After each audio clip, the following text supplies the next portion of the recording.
yang tidak bisa diterima kesaksiannya, ditolak kesaksiannya, kata Imam Syaukani, al-qadhif, orang yang menuduh zina kepada orang yang menjaga kehormatan.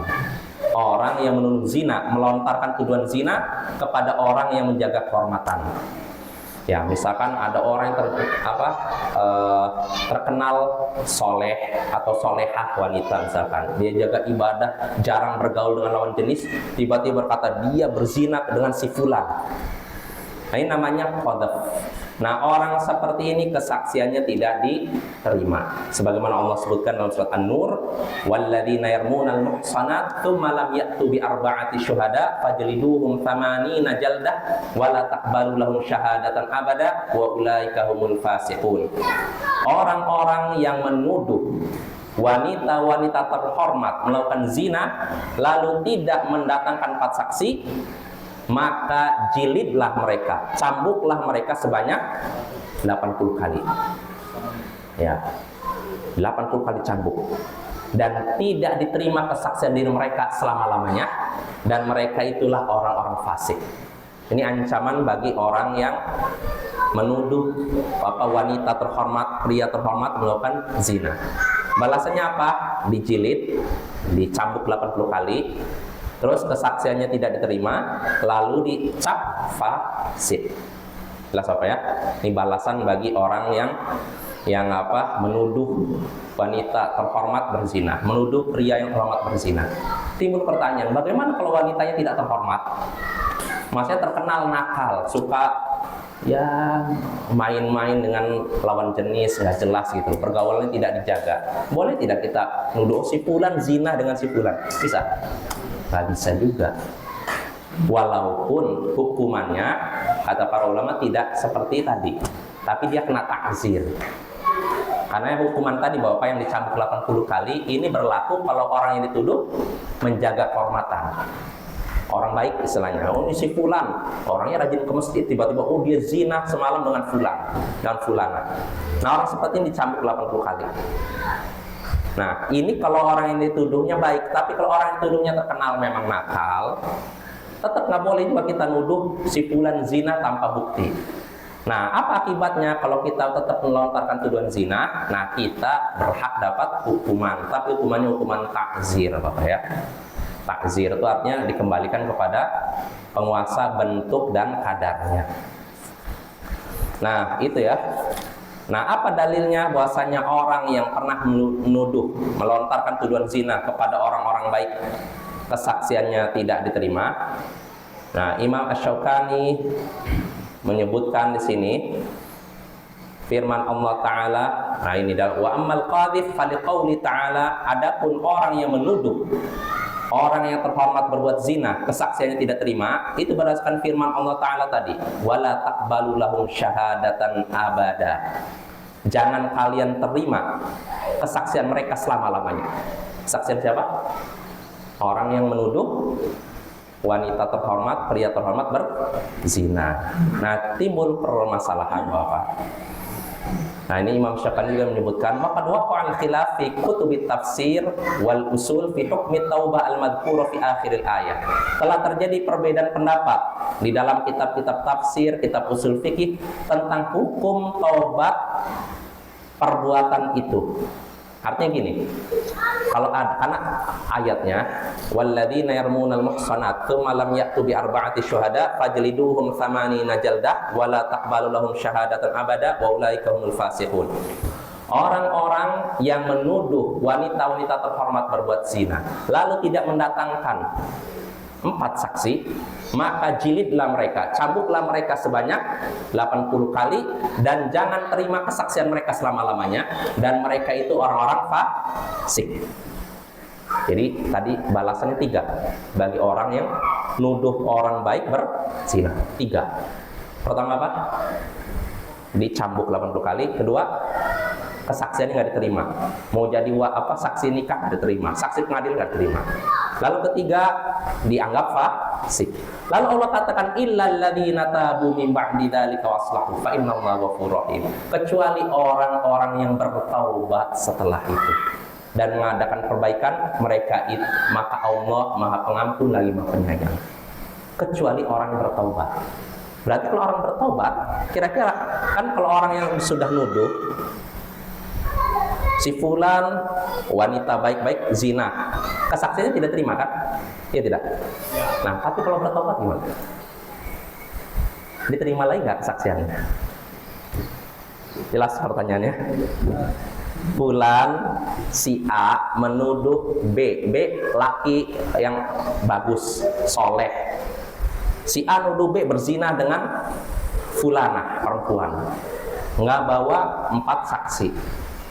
Berarti si A ini harus dicambuk 80 kali, kesaksian tidak terima kan? Dan dianggap fasik. Tapi setelah itu dia tobat. Teman, oh saya tobat loh. Tobatnya bagaimana? Saya tarik pernyataan saya misalkan. Nah kalau udah tobat, kira-kira nanti kesaksian dia terima tidak? Apa? Ya makanya, diterima nggak kira-kira? Nggak diterima ya? Pokoknya ditolak saksiannya selama-lamanya. Ya itu pendapat Abu Hanifah ya. Jadi sebagian ulama berpendapat kecuali orang yang bertaubat, ini hanya berlaku pada yang terakhir, fasik saja. Kan tadi jilidlah, cambuklah 80 kali, jangan terima kesaksian mereka selama-lamanya, dan mereka itu orang-orang fasik. Kecuali orang yang bertaubat.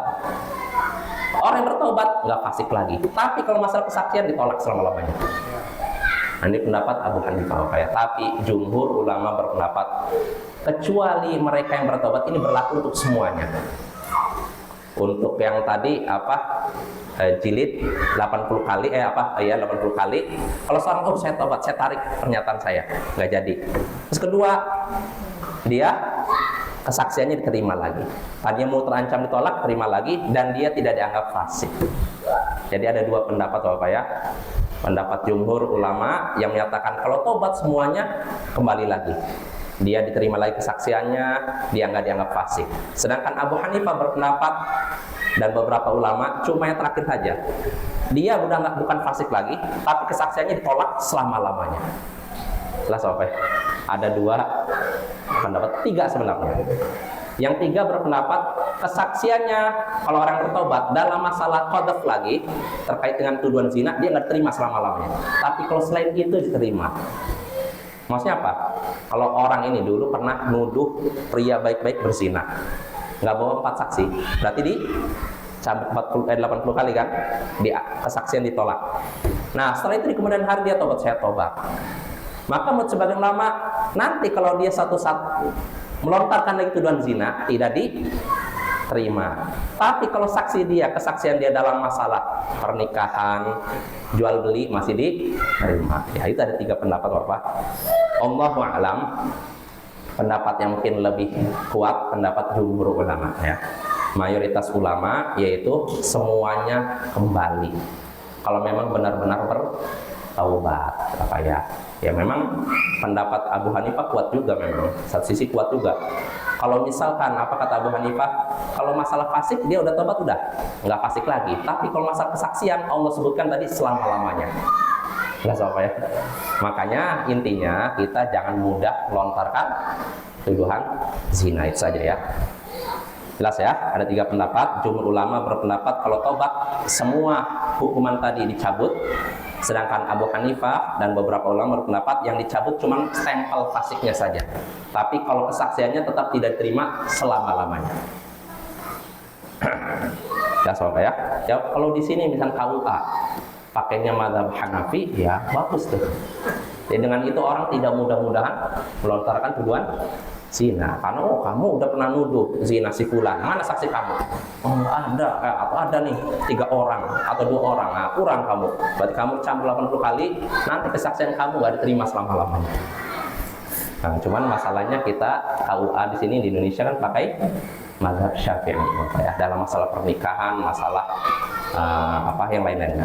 Masalah kalau KUA itu pernikahan atau perceraian ya, dengan perceraian. Betul Ustaz Indra. Serahkan pada ahlinya. Ya. Kalau masalah pernikahan perceraian pakai mazhab Syafi'i ya nggak masalah. Kalau memang KUA menetapkan yang sesuai mazhab Syafi'i ya nggak apa-apa. Kita ikut ya. Selama itu memang diatur oleh negara. Nah itu Bapak ya. Jadi orang berikutnya yang tidak boleh terima kesaksiannya itu orang yang menuduh orang lain dengan berbuat zina, menuduh orang lain yang yang terkenal baik berbuat zina.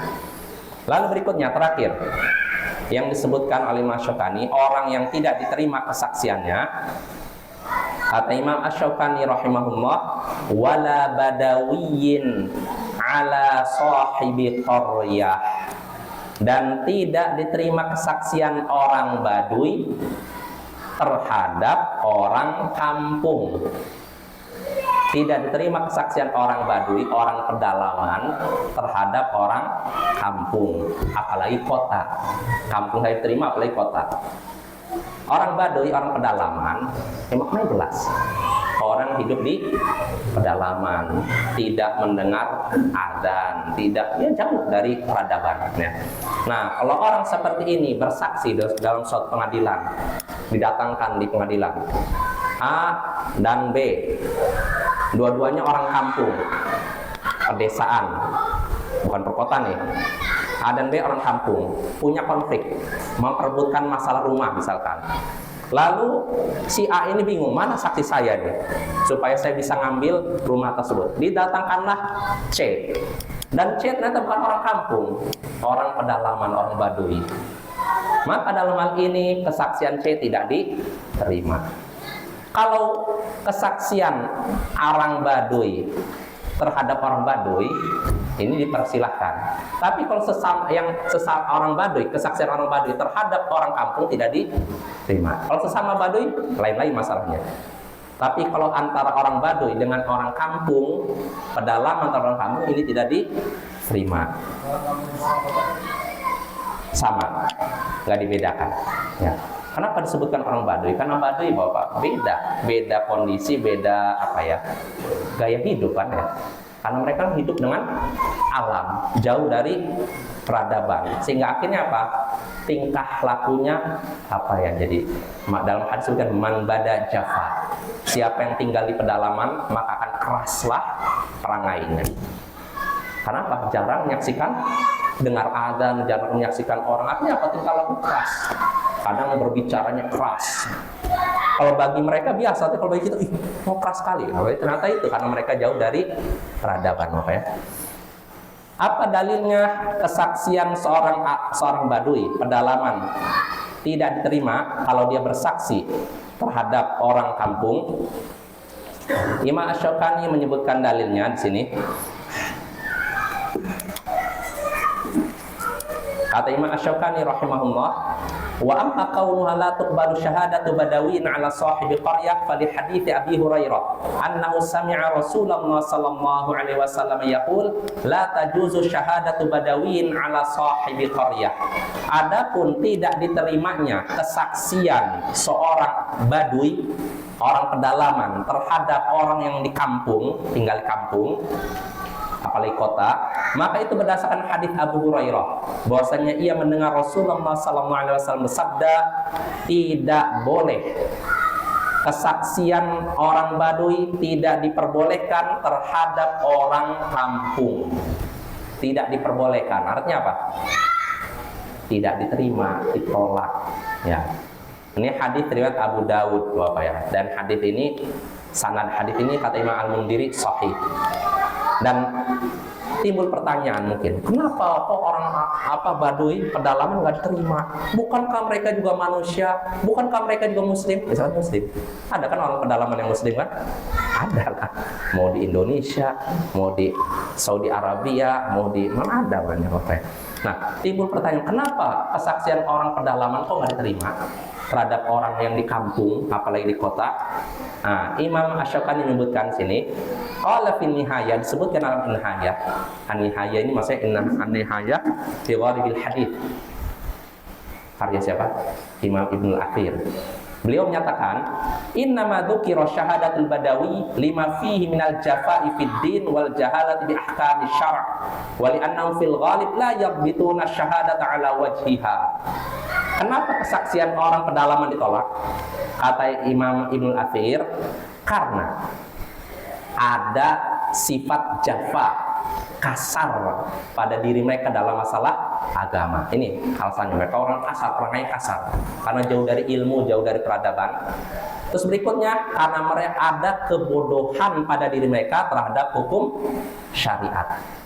Pertama kasar, kedua bodoh, jauh dari ilmu ya.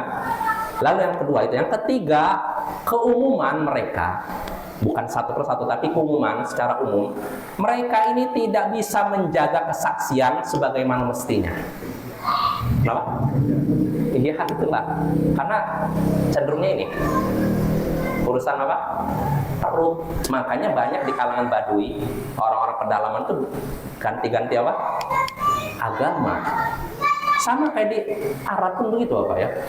Orang-orang Arab Baduy itu, makanya dalam Al-Quran asyaddu kufron, mereka itu sangat kafir dibandingkan orang Arab yang tinggal di pedesaan dan perkotaan. Karena gimana ya, mereka itu urusan perut didahulukan dibandingkan itu. Walaupun ini tidak semuanya, tapi keumumannya seperti itu. Makanya kalau kita lihat yang berada di barisan tentara Israel, ada juga orang Arab. Tapi Arab apa? Arab Baduy. Kok bisa mereka mau dibawa penjajah gitu? Ya kan urusan perut. Kalau urusan perut terpenuhi, mereka nggak peduli. Mau bela orang kafir, mau itu nggak peduli. Tahu apa ya?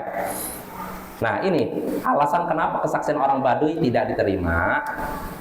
Kata Imam Asy-Syaukani, kata Imam Ibnul Athir, pertama karena mereka punya sifat kasar dalam masalah agama. Terus kedua, jahil, bodoh terhadap hukum syariat. Lalu ketiga, keumuman mereka tidak bisa menjaga kesaksian. Bermudah-mudahan, oh demi Allah begini, ternyata enggak. Jadi nggak bisa dijaga gitu loh. Dan ini juga penjelasan yang disebutkan Al-Khattabi. Nah, jadi Bapak kesimpulannya tidak diterima. Nah, tapi perlu kita ketahui di sini. Tadi kan kesaksian orang Baduy pedalaman tidak diterima terhadap orang apa? Kampung ya.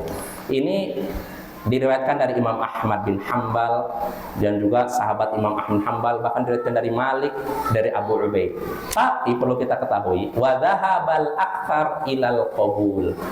Tapi kebanyakan ulama menerima kesaksian orang Baduy terhadap orang kampung. Loh kok bisa? Gimana nih? Jumhur loh, mayoritas ulama terus diterima. Sedangkan sebagian kecil ulama nyatakan ditolak. Kenapa? Nah, Ibnu Ruslan, Imam Syaukani menyebutkan wa hamalu hadzal hadits ala man lam tu'raf adalatu min ahlil badu. Kenapa jumhur ulama kok berpendapat diterima kesaksian orang Baduy, orang pedalaman? Padahal hadisnya tadi kenapa tidak terima kan? Nah, jumhur memahami hadis ini itu berlaku bagi orang Arab Baduy yang tidak diketahui keadilan mereka, kesolehan mereka. Nggak jelas ini orang Baduy dari mana, saya nggak kenal dia. Tiba-tiba bersaksian, ini tolak. Tapi kalau orang Arab Baduynya memang terkenal soleh, ditolak kesaksiannya. Nah, kalau jumhur enggak. Kalau memang jelas dia terkenal soleh, Arab Baduynya menjaga ibadah, maka diterima. Jelas apa ya? Dan ini juga menunjukkan kita nggak boleh memandang orang lain dengan pandangan rendah semata-mata Arab Baduy atau orang pedalaman, nggak boleh ya. Bisa jadi orang pedalaman lebih mulia daripada kita. Memang kebodohan merajalela di tengah mereka. Tapi jangan sekali-kali kita mana diri kita lebih mulia dibandingkan mereka. Jangan. Siapa tahu nih dengan sikap kita merasa lebih baik daripada mereka, Allah campakkan kita ke neraka, mereka malah dimasukkan ke surga. Maka yang menjadi ukuran ketakwaan bukan dia tinggal di pedalaman, di perkotaan, pedesaan. Nggak ada ukuran kemudian dilihat dari tempat tinggal ya, dilihat dari ketakwaan. Nah, jadi jumhur memahami kenapa hadis tadi kok tidak dipahami secara mutlak. Kata jumhur, ini hadis tadi berlaku bagi orang Arab Baduy yang tidak diketahui keadilannya. Istilahnya bukan Arab Baduy saja, orang pedalaman ya gitu. Bukan Arab saja, di Indonesia pun ada. Jadi hadis tadi berlaku bagi orang pedalaman yang tidak diketahui keadilannya. Artinya nggak jelas, kita nggak kenal siapa dia, soleh atau enggak. Nah, ini baru tidak terima. Adapun kalau orang pedalamannya ini soleh, baik, jaga ibadah, jaga perkataan, maka kesaksiannya diterima walaupun terhadap orang kampung, begitu juga orang kota. Jelas apa ya? Nah, Imam Asy-Syaukani setelah menyebutkan ini, beliau menyatakan wa hadza taujihun qawiyyun wa mahmalun sawiyun. ini arahan yang kuat dan sisi pendalian yang sempurna. Jadi Imam Syafi'i menguatkan pendapat jumhur ya. Walaupun sekilas kalau dari judulnya kelihatannya beliau seolah-olah mengikuti pendapat ulama, tapi beliau ujung-ujungnya ikuti pendapat jumhur. Intinya kesaksian orang Baduy, orang pedalaman itu ditolak kalau tidak diketahui keadaannya. Adapun kalau orang pedalaman ini diketahui kesolehannya, ketakwaannya, kejujurannya, maka kesaksiannya diterima walaupun terhadap orang yang di kampung, begitu juga orang yang ada di kota. Jelas Bapak ya? Nah, itu beberapa orang yang kesaksiannya tidak bisa diterima. Ya mungkin cukup dulu ya. Ini masih pembukaan. Soal pada pertemuan berikutnya kita selesaikan pembahasan kitabul khusumah. Ya.